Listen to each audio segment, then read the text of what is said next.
Hola amigos de YouTube y bienvenido a este video sobre el análisis de componentes principales en Python. Bueno, para empezar, los análisis de componentes principales se pueden considerar como las características o variables de un conjunto de datos que se encuentran correlacionados, de tal manera que con un grupo minoritario de los mismos datos se puede explicar la variabilidad de los mismos, en su gran mayoría. Para poder realizar las técnicas de minería de datos es importante entender la data con la que se está trabajando y se alimentará los algoritmos de predicción. El análisis de los componentes principales es la técnica más usada y su mayor uso se da en la reducción de ruido resultante de la gráfica. Y como segundo, se lo usa para poder visualizar mejor las dimensiones con las que se presentan los datos. Es decir, reduce la cantidad de ejes y ya no será necesario imprimir 30 o 50 dimensiones o variables, sino simplemente se la puede reducir a 2 o 3 dimensiones, lo cual se verá más adelante. Para utilizar esto de manera práctica, se ejecuta el cuaderno de Jupyter y se crea un nuevo Python 3. Primero, se importan las librerías y los paquetes necesarios para trabajar. El sklearn será el que se emplee para Machine Learning, al igual que el mglearn. El pandas para trabajar con archivos CSV y el matplotlib y el decomposition para lograr graficar los que son los datos.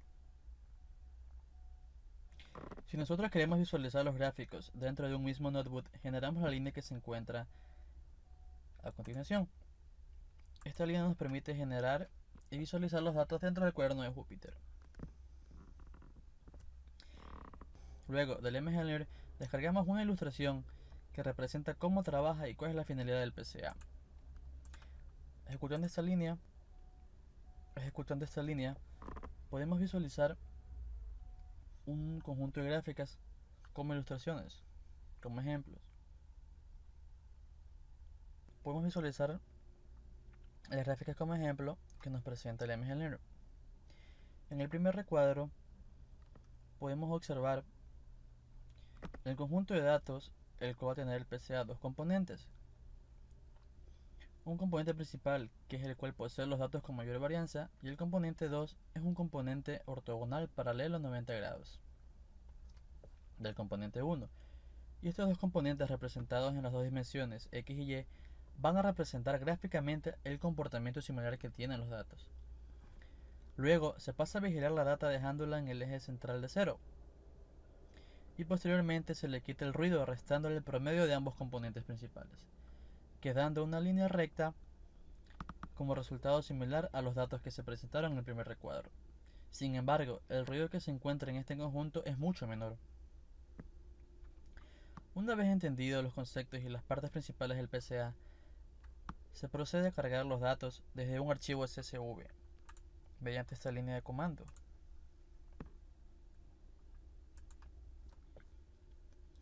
Por el cual aplicaremos una data sobre plantas que representa las plantas con sus respectivas especies y las regiones en las cuales se las puede encontrar, al igual que su perímetro, su área, su longitud, etc., entre otros. Para esto se escribe la ruta en la cual se encuentra el archivo localmente para cargar los datos. Luego, es importante que los datos nulos se limpien para que luego no exista una confusión dentro del ruido. Es importante que los datos sean limpiados y se lo hace mediante esta línea de comando.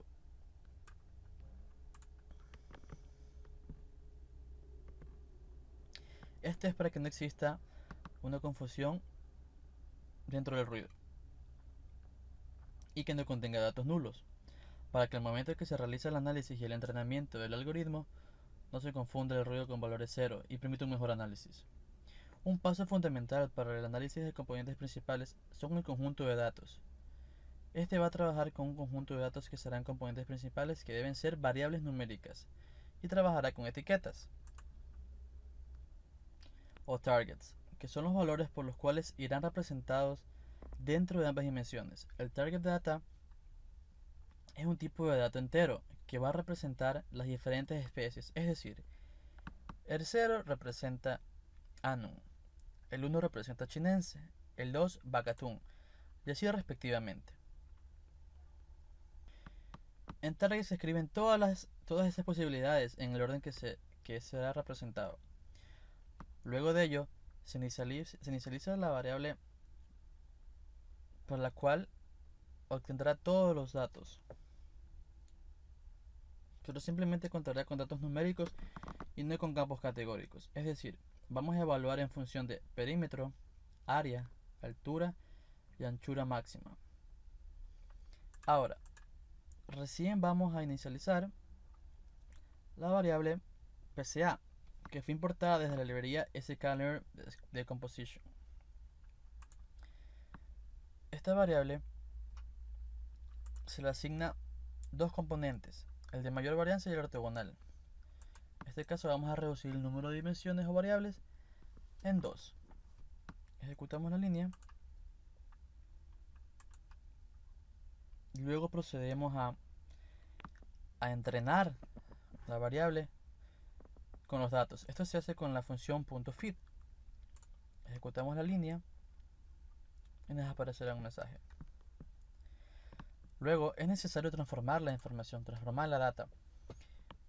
Es decir, la data que tenemos anteriormente la vamos a transformar y le vamos a reducir a solo 2 dimensiones. Esto se lo hace con la función .transform. Ejecutamos esta línea de código y internamente se habrá transformado la información. Para poder corroborar y visualizar esto, ejecutamos la siguiente línea, data.shape, y podemos visualizar que la data contiene 42 registros y 13 variables originalmente. Estos son los datos originales, sin transformar. Luego, mediante esta línea de código, visualizaremos la transformación que hizo. Y aquí observamos que siguen existiendo los 42 registros, pero se redució sus variables o dimensiones a tan solo 2, que son el número de componentes que hemos descrito anteriormente. Ahora es necesario entrenar al algoritmo con los datos y graficarlo. Para eso usamos la librería mglearn y le mandamos los dos datos de los dos componentes principales, el componente principal 1 y el ortogonal, que será el componente principal 2. Ejecutamos esta línea y podremos observar la gráfica. Una vez realizado eso, podemos observar la gráfica, la cual ya no contendrá las 12 variables o componentes anteriormente descritos, sino solamente los dos componentes principales, que serían dos, el componente principal 1 y el componente principal 2. Ahora, para tener una mejor visualización de los datos, utilizamos la librería min-max-scalar. Lo que hace esta librería es escalar la gráfica para una mejor visualización entre datos, entre números entre 0 y 1. Ejecutamos esta línea y luego verificamos que la data se haya escalado.